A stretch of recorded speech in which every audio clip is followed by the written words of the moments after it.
How you doing, sir? It's an absolute pleasure to have you on the podcast, and I'd love to learn everything about you. And you have a great resume, and so I'd love for you to introduce yourself and kind of talk about your experience and what you're doing now with your current company. Sure. It's great to meet you. Thanks for having me. So I'm the managing director of Forefront Venture Partners and have been for the last 12 years since our inception. So I co-founded the company. We're an early stage venture capital firm. We invest in seed to Series B rounds. We've invested in more than 120 companies so far. We've invested more than a few $100 million. And before that, I was a serial entrepreneur, started and exited several companies over the years. And proud to say I've never worked for anyone else, only for myself. Never prepared a resume or had a job interview. So I'm probably not employable, so I have to work for myself. So that's a little bit about me. Yeah, perfect. And I love that intro as well. And so can you kind of bring me through what started, what was your first entrepreneurial venture? Maybe what were the motivations to building that and maybe the steps along the way of actually building that company? Well, like a lot of entrepreneurs, I started out when I was very, very young, when I was a child growing up. The pain point I was solving for with my first business was children's need for candy. So that was the pain point, and I was selling, and I was happy to solve for that pain point by selling them candy. Later, as a child, I was an avid tennis player, and I opened a small company doing tennis racket stringing. And when I went to college, one of my first businesses in college was called Phil's Better Pizza, and the genesis of that, which I think is kind of funny, I went to the University of Pennsylvania, and even back then they required like an ID card to get into any of the dorms or any of the university buildings. And in Philadelphia, it got kind of cold in the wintertime, right? And we lived as freshmen in a giant quad area, which meant that if you came out of your dorm and you wanted to go like meet the pizza delivery guy, you had to walk quite a distance to get to the entrance to the quad to meet him there. Well, when it was cold, no one felt like doing that. So I started this business where I made deals with pizza restaurants, and they would deliver the pizza to the entrance to the quad. I would have my delivery guy pick it up there and walk it to the dorm and give it to the student. So all we did was take pizza and walk it from the entrance to the quad to the person's room. And we marked up the pizza like a 2x. So we would buy it for $5, sell it for $10, and we weren't in the business of cooking any pizzas. So that was an early business. But when I graduated from college, I started my first company, which was focused on consulting for public companies in helping them do acquisitions, specifically companies at the time which were known as blind pools, and they were companies that would raise a lot of money in search for an acquisition. And obviously something similar exists today. And so those types of companies were in dire need of finding acquisition targets. And I was good at helping them find those. And so that was sort of the first real company, if you will, after I graduated. Yeah, no, that's super cool. And apologies to any listeners if you hear anything in the background. I'm in between setups. But to answer that, so what were some key skills that you think kind of informed, your ability to do all these companies super well along the way? Like, what are some key skills that you had or that you think other people should try to develop in the game of entrepreneurship, especially in the companies that you were doing then? Well, I guess, the first thing that I think is important and that we look for when we make investments is that the company is solving a real significant pain point or problem. They're doing it in a unique or differentiated way, ideally like a 10x better way than anyone else. They're addressing a large market, and they are able to show some initial traction in terms of product market fit and customer acquisition strategies.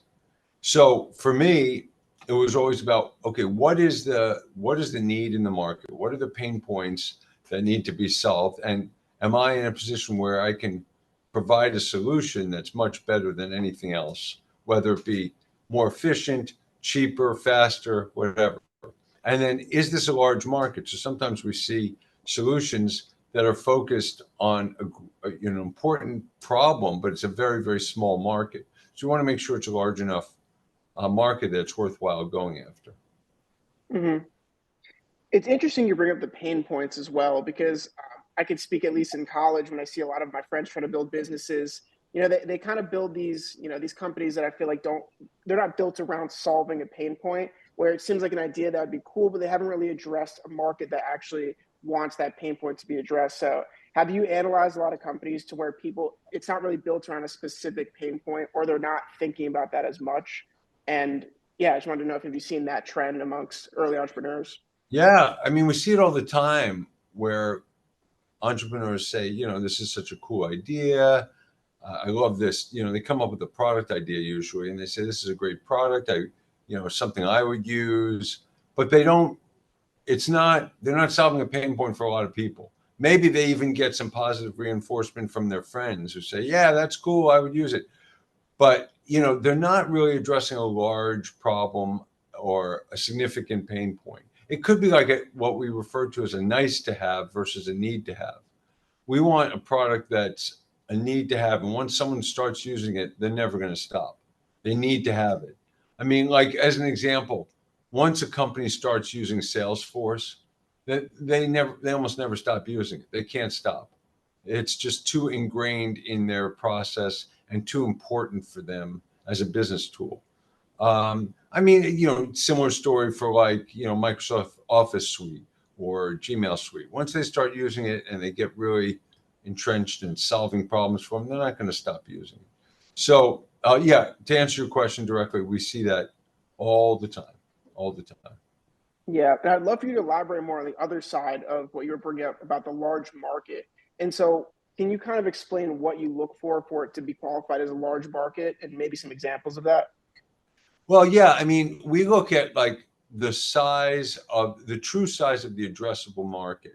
And if you're not familiar with that terminology, the addressable market is sort of the universe of companies that can companies or individuals that have the pain point that you're solving, right?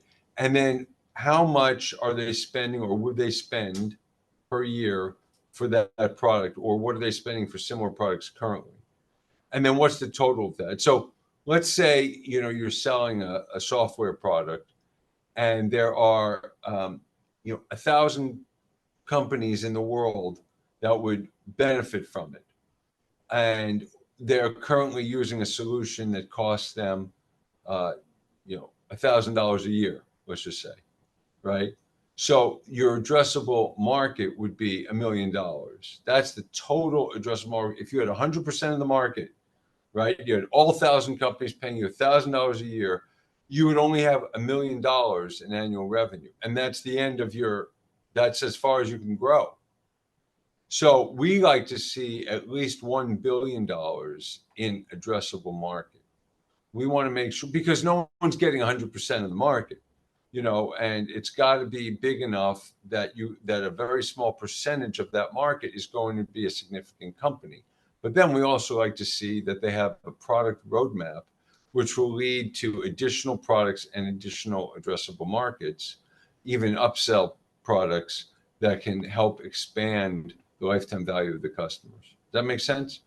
Makes complete sense. And I like how you also use the number of like a billion. It's just like I wanted to put into visualization kind of how big a market would be for you to want to enter into it. And And that's just us. I mean, there are investors who invest smaller amounts and in smaller companies that may have different qualifications, different criteria, and say, we're happy with a company that has a $100 or $200 million addressable market. That's not our criteria, but yeah. yeah, understood. And kind of a separate question I had was, I had a podcast a couple of weeks ago with this guy Richard Parker, who helps people buy businesses, and it was kind of a new idea I've been thinking about. Where I think when you see early entrepreneurs, I could speak for myself in college. Your first thought is to build a company from the ground up, and he was saying that more people should be looking into actually going into a business that already exists, maybe investing in it or buying it. And so I think, what would you say to the early entrepreneur who really wants to get into the idea of growing a business? Do you think they should start a business from the ground up? Or do you think they should look into maybe, raising money to go buy a business or invest in a business, if that makes any sense? My feeling is it's better to start a business yourself. And some of the reasons are more gut feeling, but the reason I suggest that for especially a young entrepreneur is the only way to really understand all aspects of your business is to start from scratch and do it yourself. If you buy an existing business, a lot of the problems have already been worked out, which sounds like a great thing, right? You don't have as many problems, but it means your learning curve is diminished. You're not going to learn as much once someone else has solved the problems, and you're paying a premium for that. So, yeah, I mean, you could go buy a business, you could buy a franchise where they've worked out all the kinks. You're not going to make as much money, you're going to pay a premium. I just think that for maximum upside and maximum learning, you start something, and if it doesn't work, that's okay. I mean, failure is fine as long as you learn from it. So start a business, try to bootstrap it initially. Try not to, invest too much money or raise too much money, and just learn and pivot your product and try to satisfy customers. That's the main thing. Figure out what people want and need and try to provide it to them in a better way, and try to get some traction that way. And doing it that way, you'll learn the pain points your customers are suffering from firsthand, because you'll be talking to them about it. You'll be interviewing them. You'll be trying to sell them on solutions or getting their feedback on solutions. I think it's much more educational than buying a business. Yeah, 100%. And kind of talking about your experience with the pitch, where you've probably seen so many different businesses and analyzed so many different things. What are kind of the things you've learned from your experience with the pitch, and also what were you doing there for anyone who wasn't familiar with that podcast, with that show? Well, the Pitch podcast is like sort of like Shark Tank, but on a podcast. The difference is, like, we would go much, much more in depth with a company. We'd spend an hour or an hour and a half on the episode, speaking with the founder, understanding the business. Whereas on Shark Tank, they maybe spend 10 or 15 minutes with a company, and it's very sort of surface level. We would go pretty deep on some of the companies. And my experience on the pitch, I was an investor on the show. There were 4 investors, usually anywhere between 3 and 5, depending on the episode. But usually it's 4, similar to like a Shark Tank. And I was on the show for 9 seasons. And my experience with the companies there was very similar to what I do every day, talking to entrepreneurs. It was just done in a podcast format. And, for aspiring entrepreneurs, I think listening to the pitch is a great idea. You can learn a lot. It's a way to like sort of take the process that we use and make it publicly available. But we go through this, this is what VC firms do all the time. We're talking to CEOs or founders of companies, trying to get an understanding of their product, an understanding of how they're marketing it, how they're selling it. Is it really resonating? Do they have product market fit? Are customers churning? How fast are they growing? What are their margins? All of these things. I mean, there are 100, or more things that we look for. Yeah. And in between, your experience in the VC world or with the pitch or whatnot, is there any sort of commonalities that you've seen that are maybe overwhelming in terms of what companies that you've analyzed succeed, I guess, over the long haul, or maybe in the short term, that would be interesting and useful for someone to really think about? Well, I mean, this is cliche, but it starts with great founders. It really does. When you're investing at an early stage like we do, the key thing is a great founding team. And so what I mean by that is a team or a person who has most of the necessary skills to run and grow the company. So that's why typically like a team of 2 or 3 or 4 is better than a solo founder, because they have skills that complement one another. And they can cover, one can cover tech, one can cover sales, one can cover finance, and all together they make a good team.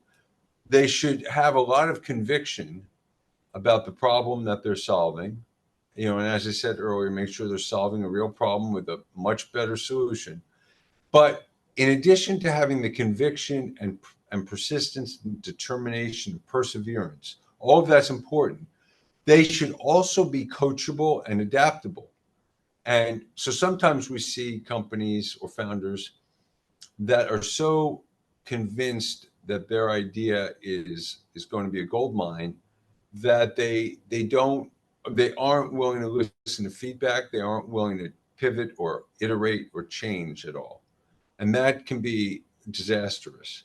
You have to be willing to modify the plan and even do a 180-degree change if necessary. It's all about being able to sell something to the customer that they really need and want. So, so those are a few of the things that we look for. Yeah, and kind of to hit on the idea of mentorship, what I thought was kind of interesting that you mentioned was how, it's good for there to be a team in a sense when you're looking for, when you're investing. And I know Y Combinator, for example, I've heard that when they invest, they typically look for there to be like more than one founder because it's easier for them to stick with it. There's camaraderie, whatever the cases may be. And so kind of similar to the idea of mentorship, because I know you're involved a lot with helping entrepreneurs and obviously with your business and to the other things you do. What really is the role of a mentor, and what are some, what successful mentorships have you seen work? Like, what are the dynamics, and then how important is there to be a mentorship or a mentor in your process as an entrepreneur? I think it depends on the founder. So like growing up, I was extremely lucky to be surrounded by a family of entrepreneurs, especially my father. My father was my mentor in many ways, but especially in business.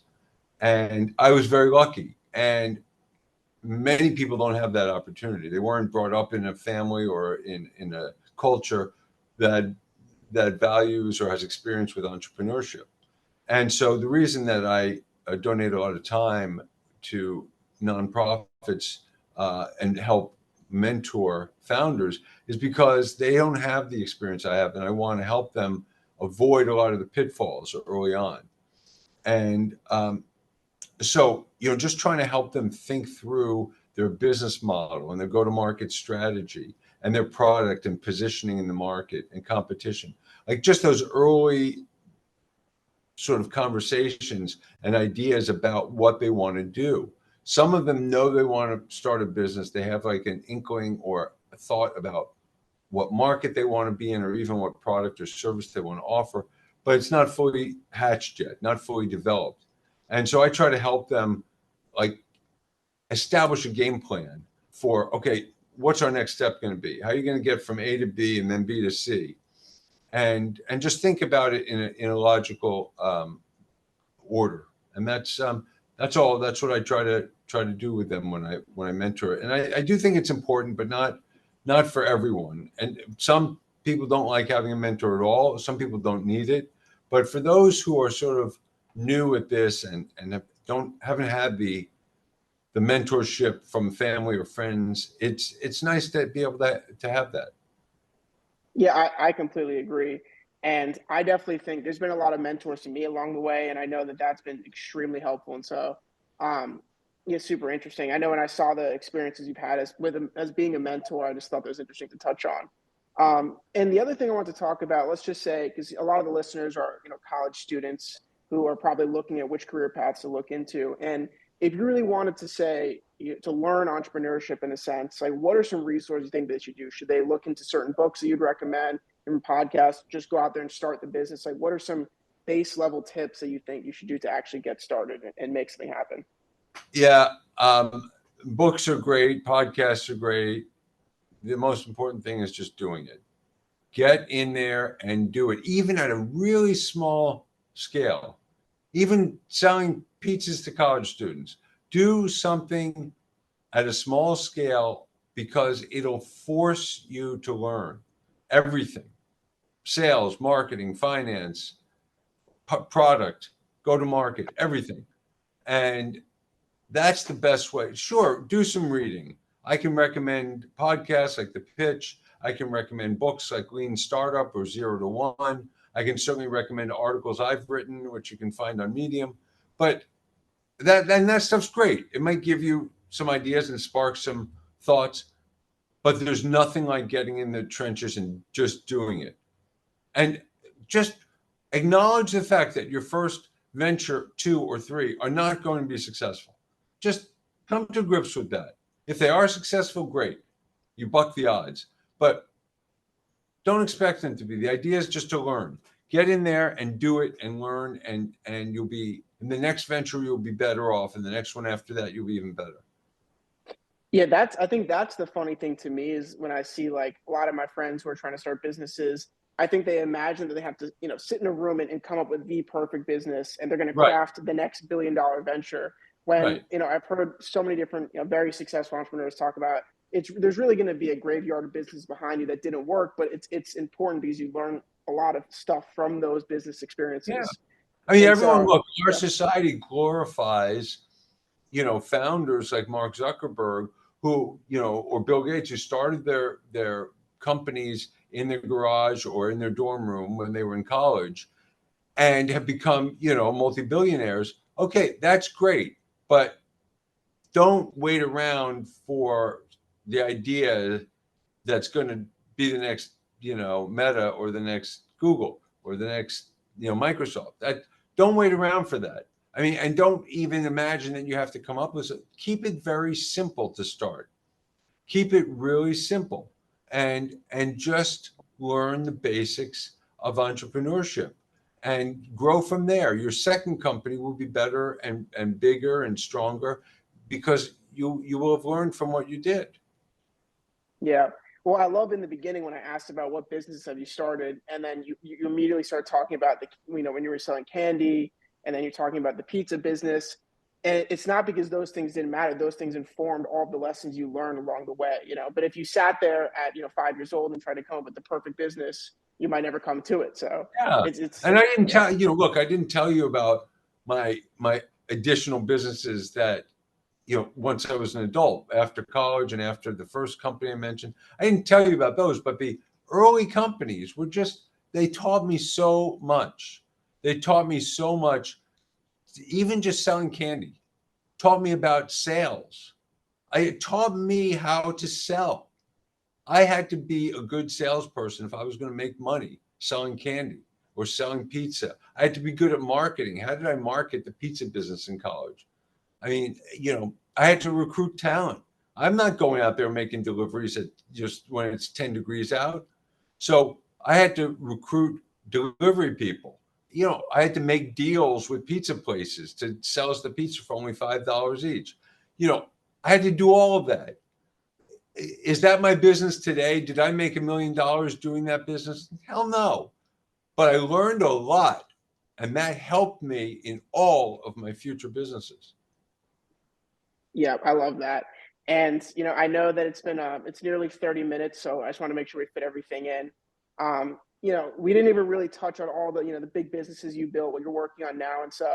And after everything you've seen, is there anything we might have missed out on that you'd want, either aspiring entrepreneurs or maybe even more seasoned entrepreneurs to really know about from you and maybe from your experience? No, I mean, I think I've shared, sort of what I think is important for first time founders or early founders, and what we look for. Um, I think, again, I want to stress that persistence and conviction about your idea are important, but equally as important is being adaptable, coachable, open to change. You don't want to flip flop in the wind, and change every day. You want to have conviction, but if the market or your customers are telling you it's time for a change, we need this or that in a different way, you need to be open to that.